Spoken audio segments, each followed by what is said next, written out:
Bonjour à tous et bienvenue dans ce nouvel épisode de Bavardage. Et aujourd'hui, je reçois Julie. Et d'ailleurs, Julie, c'est un cas exceptionnel. Tu es la première femme dans mes invités. Donc là, Super. on peut faire le champagne, etc. Pourquoi? Simplement, c'est vrai que j'ai jamais pensé à la question, mais je me suis dit pourquoi pas. Et donc voilà, j'ai pensé à toi parce que je suis à la recherche d'entrepreneurs optimistes. Je pense que tu en fais partie, mais on va un peu en savoir plus sur ton histoire. Donc avant de commencer, est-ce que tu pourrais te présenter à ceux qui ne te connaissent pas? Qui es-tu? Que fais-tu? Et surtout, comment en es-tu arrivé là? Bonjour Lucas, merci pour l'invitation et je suis très honorée d'être la première, sans doute d'une longue série, je nous le souhaite en tout cas. Moi je m'appelle Julie Delise, j'ai 34 ans, je suis consultante, même si j'aime pas ce mot-là, en ressources humaines et coach en orientation et réorientation.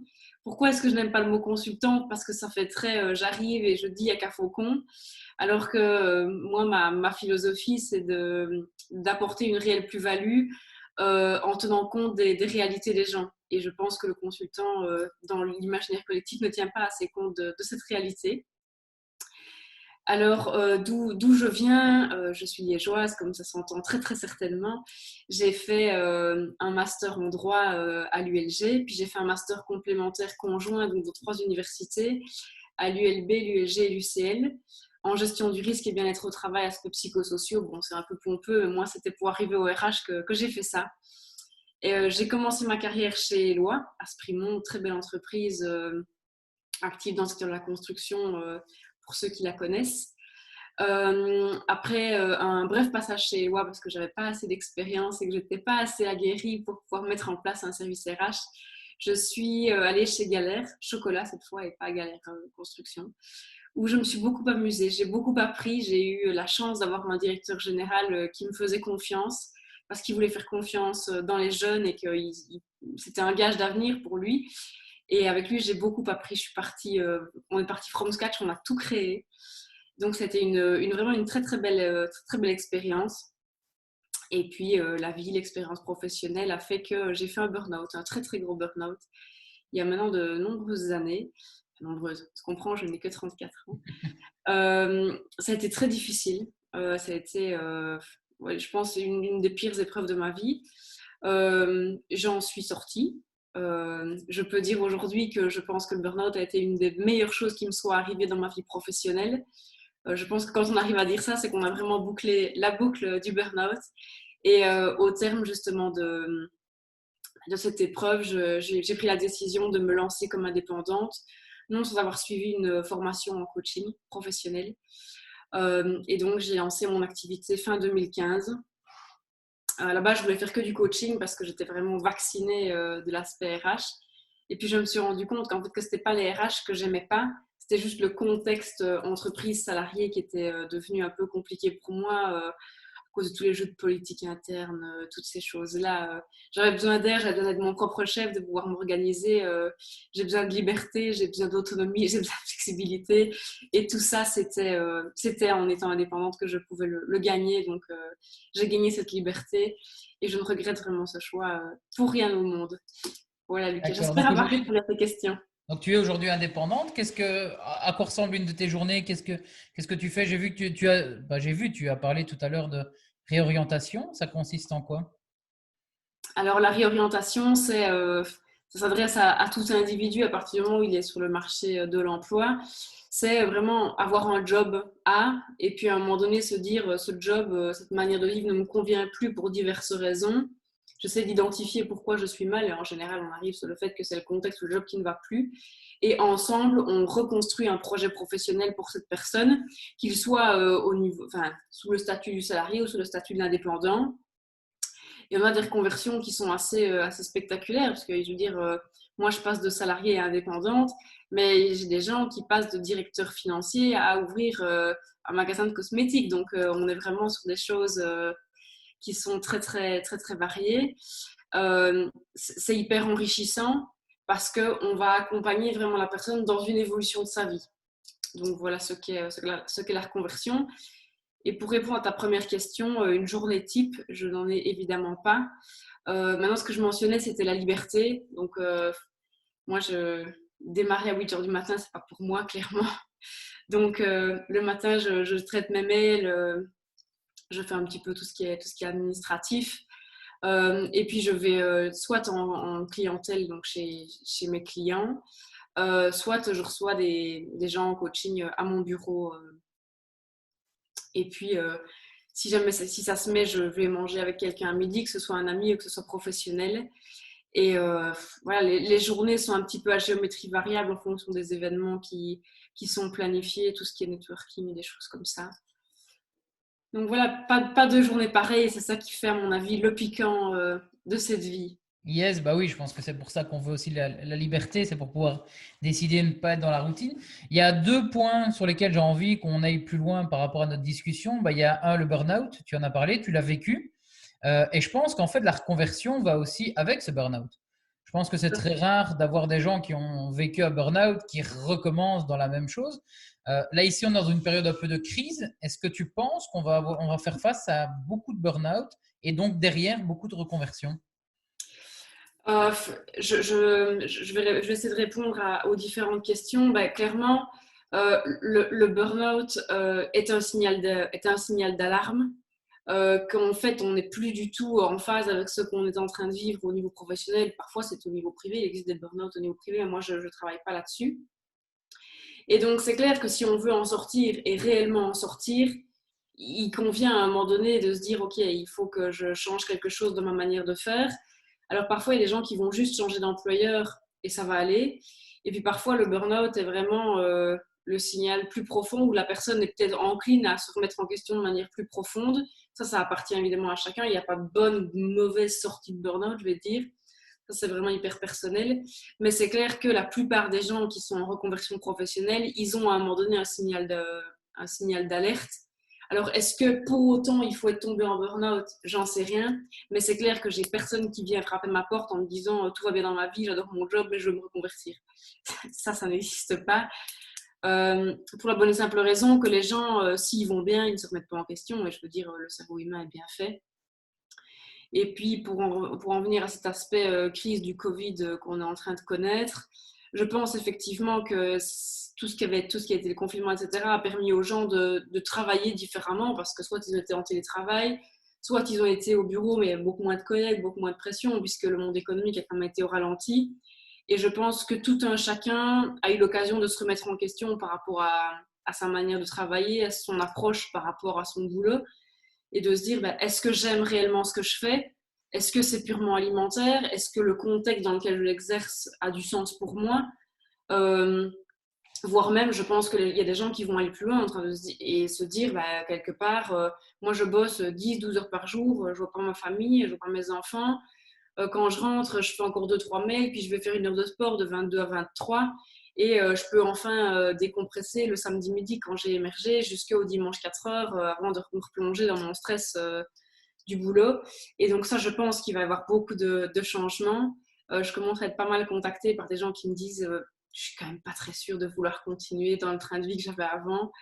Donc je ne dis pas que c'est un burn-out de la société, ce qu'on est en train de vivre, mais je pense que ce confinement, c'est un peu aussi un signal d'alerte à l'image d'un burn-out chez une personne physique, je vais dire. Donc, je pense qu'il va y avoir des changements, soit au niveau sociétaux, mais aussi au niveau des personnes qui constituent la société.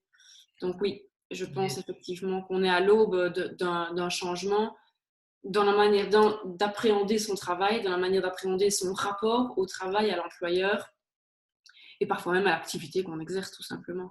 On en parlait avec Jean-Charles Delafaye, je ne sais pas si tu le connais, qui a écrit un livre sur comment devenir inspirant, mais lui, il parlait de son why et des convictions qu'on avait. Et on en était à venir dire que le burn-out qu'on en fait un, il est aussi grand que ce qu'on est éloigné de nous-mêmes et de l'alignement qu'on a, quoi. Et donc, je pense que toute personne aujourd'hui qui fait un burn-out, c'est quelqu'un qui en fait n'est pas aligné avec elle-même par rapport. Il y a une différence entre ses envies et ce qu'elle a pour le moment, quoi. Ce qu'on Absolument. dit avec la dépression, c'est la différence entre ce qu'on imagine et la réalité qui est. Donc, on est déçu et frustré, c'est ce qui fait.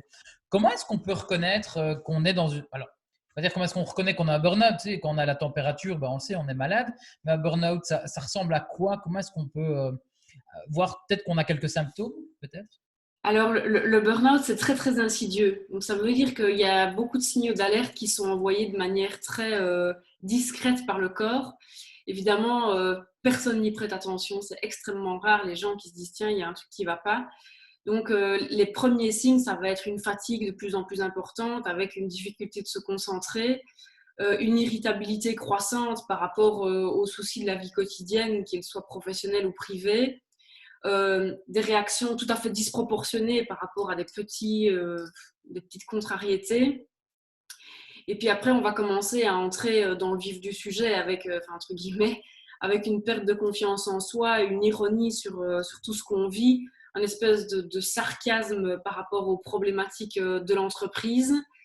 Et puis, je veux dire, on peut aller de plus en plus loin, quoi. Il y a des gens qui développent des angoisses, des phobies.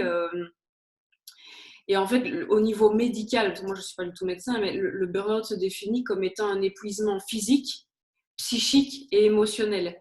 Ça veut dire que la moindre chose vous met dans des états de peur, de colère, de joie ou de tristesse totalement irraisonnables et très difficilement raisonnés, je vais dire.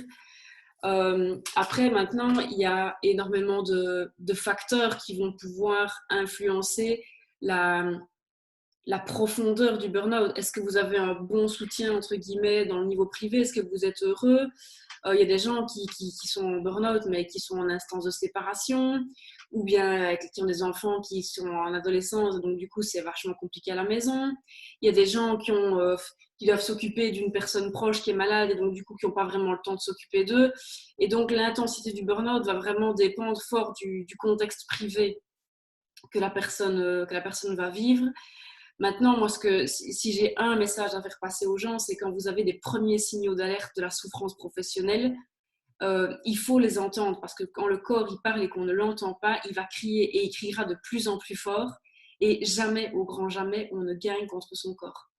Ça, c'est vraiment... j'ai reçu des gens il y a des années, j'ai reçu une personne, elle avait 45 ans, elle était avocate, il était avocat, mais c'était la personne qui était avocate.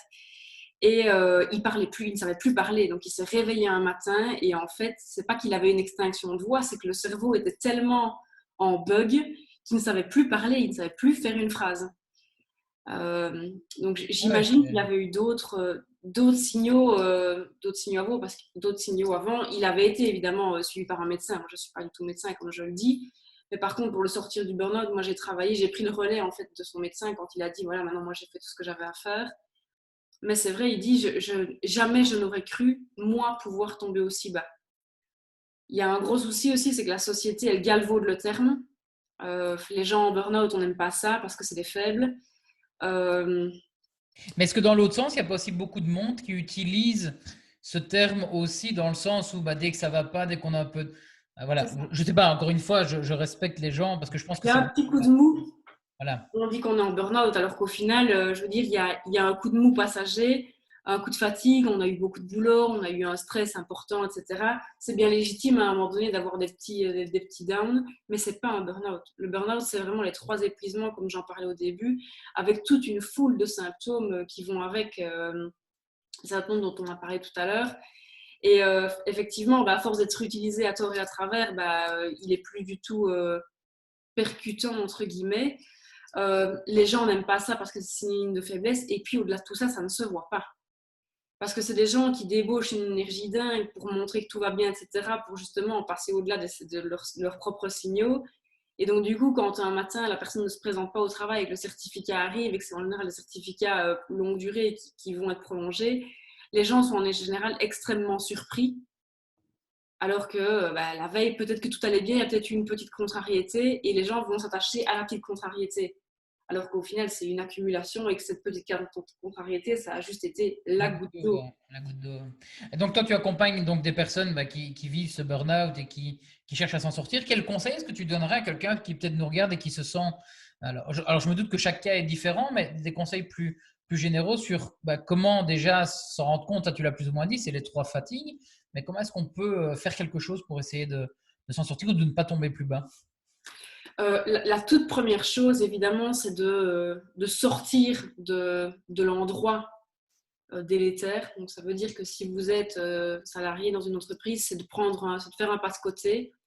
Alors, je ne suis pas en train de pousser à la surconsommation du certificat médical, mais à un moment donné, on ne sait pas, quand on a vraiment un burn-out, un vrai, on ne sait pas s'en sortir si on reste dans l'entreprise, en tout cas à ce moment-là. Donc faire un pas de côté pour se reposer, pour prendre du recul. Quand je dis faire un pas de côté, c'est couper le téléphone, ne plus avoir accès à ses mails, ne plus parler avec les collègues, en tout cas de l'aspect professionnel, etc. C'est vraiment essentiel de couper par rapport à ça pour pouvoir faire le point avec le cerveau, il puisse récupérer, parce qu'on parle d'un épuisement, il faut que le cerveau y récupère et le corps aussi. Donc, la première chose, c'est vraiment couper avec le milieu délétère. Deuxième chose, c'est penser à ça, à soi, prendre du temps pour soi. Oh, super facile, je vais aller faire du shopping. Non. En fait, les personnes qui sont en burn-out, en tout cas, la plupart des personnes avec lesquelles je travaille, c'est des personnes qui ne sont pas à l'aise avec elles-mêmes. Pas qu'elles ne s'aiment pas, mais je veux dire se retrouver tout seul face à soi-même sans se suractiver et donc quelque part un petit peu confronter le problème, c'est quelque chose de très difficile à faire. Et donc, ce jour-là, il faut vraiment apprendre à se retrouver seul avec soi pour pouvoir se dire, OK, qu'est-ce que j'aime pas, et qu'est-ce qui va me faire du bien pour retrouver de l'énergie, pour pouvoir m'en sortir. Donc, vraiment prendre du recul, prendre soin de soi, et puis accepter. Et ça, c'est extrêmement compliqué. Accepter qu'on n'est pas un surhomme, qu'on n'est pas une machine, qu'on peut avoir des failles. Et puis, à partir du moment où on est dans une logique d'acceptation, le cerveau va évoluer. Hein. On est assez bien fait en tant qu'humain. Et là, c'est essayer de comprendre. Pas de comprendre qui est responsable, coupable, etc. Ça ne sert pas à grand-chose. Dire c'est se rejeter une balle de culpabilité en soi, c'est pas forcément grandissant. Il y a des gens qui vont en avoir besoin pour pouvoir s'en sortir, mais c'est pas ça qui va aider. L'histoire, c'est de se dire, OK, qu'est-ce qui a fait que moi, individu, je suis à un moment donné tombé en burn-out? Et croire que toutes les causes sont externes, c'est faux. C'est un peu C'est éviter faux. encore une fois la réalité, quoi. Voilà, tout à fait. Donc ça, c'est les trois étapes, voilà, pour commencer à sortir. Après, je pense que on ne sort peut-être pas d'un burn-out tout seul non plus. Je pense qu'il faut peut-être être aussi accompagné d'une personne externe. Alors, je dis pas que c'est obligatoire, mais je pense qu'à mon avis, ça peut aussi aider à, comme tu dis, on doit être face à soi-même, on a du mal à reconnaître nos torts et à voir un peu ce qui va pas. Donc, être accompagné, ça aide aussi peut-être à mettre le doigt sur certaines choses qu'on ne C'est voyait ça. pas. Ouais.